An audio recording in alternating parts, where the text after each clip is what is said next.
everyone, it's Apex, and today is going to be a little bit of a ramble as to some thoughts on why older games are so good.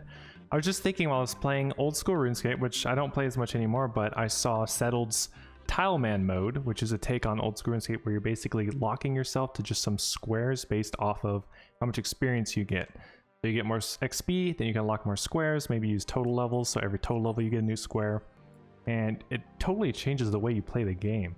I mean, some of you might think of RuneScape as, oh, you just cut trees, you just fish, it's boring, grindy, whatever. But there's just a lot of ways to play the game when you really think about it. You can just sit at the duel arena all day, gambling. Alright, I declaw, rapier. Alright, come on, Oda, right here, right now. Come on, Oda! ZL, 100 Miller. Declaw the rapier right now. Hello, Ron Dab, Swisher, hello that dude, Robert. Declaw? Not the best start, can I get a big one? Rapier? Lunge? No way, he just hit me at 26, bro, this game's can't. He hit me at 26 on 26? He just said set rat, just hit him at 26! What?! You can go to PvE doing boss fights, you can PvP, PK in the wilderness, you can do PvP worlds, you can just level up, you can go for a 99 and then go for 200 mil in it because you just love the skill so much or you want to be on the high scores. There's so many ways to play it, and then there's so many mini games, there's questing, you go over Questscape. It really got me thinking, what makes a great game? Why are people playing old school RuneScape in 2022? It's a 2007 version of the game, which of course has been added on, and then we are going back to 2008 version of Wrath. It's like, how is it that after every single month, every week, there are new games being released, and there are these old games that people just keep going back to? You got Wrath the Lich King, BC Classic. I mean, that's 2004 to like 08. And then you got CounterStrike, which I think was like 2012. You have League of Legends, which was 2009. You have Dota 2, which was like 2013. They have all these really popular games that are old, and they have a huge fan base, and they're still being played non-stop. So is it that a game can be played in many different ways that makes it so good? Or is it that maybe this microtransaction kind of accelerated pay-to-win sort of stuff that we see all over mobile games and proliferated kind of throughout everything now, where it's normal to see a battle pass, it's normal to see whatever is paid in the game, it's common to see a unfinished game get released. I mean, Cyberpunk 2077, that was crazy.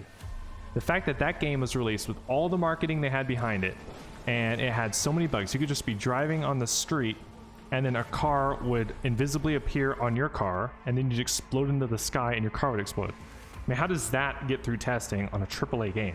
I mean, all you have to do is drive a car for like 2 minutes and you'll figure that out. So why is it that games these days are released in such an unfinished state? I get it that some need the funding to develop the game. I get that. That's more of like indie games. But these really big ones that, like Cyberpunk, can get released in that fashion. We're going back to a 2008 version of Wrath. People still love RuneScape. They play in an Iron Man mode with like no bank, no trading. Make it so you have just a lock to a region like Mauritania or Lumbridge or whatever. You just try to do everything within one zone. Like I said, all the things earlier with RuneScape, World of Warcraft, you can PvE, you can PvP. I had one friend who would just make money on the auction house all the time. He barely even played. He just did casual, raid finder, kind of casual PvP, and he just spent all his time trading and being on the auction house making gold. And he got gold capped multiple times on different characters. That's just what he liked to do. He had fun with it. What do you guys think at its core makes a great game? And why do you think it is that so many people still play these old games? Is it just that they're so good?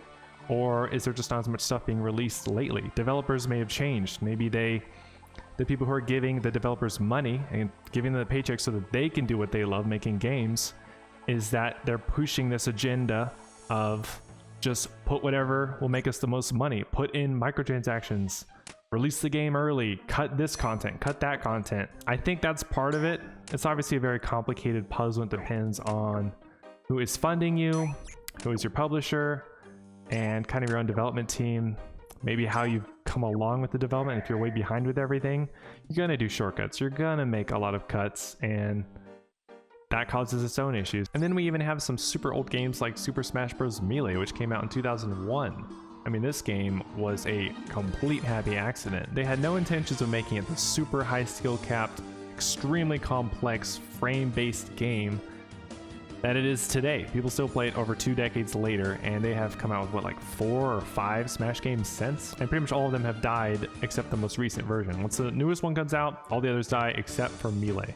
So you have games like that that are embraced by the community that love them even to this day, even without endorsements from the makers like Nintendo.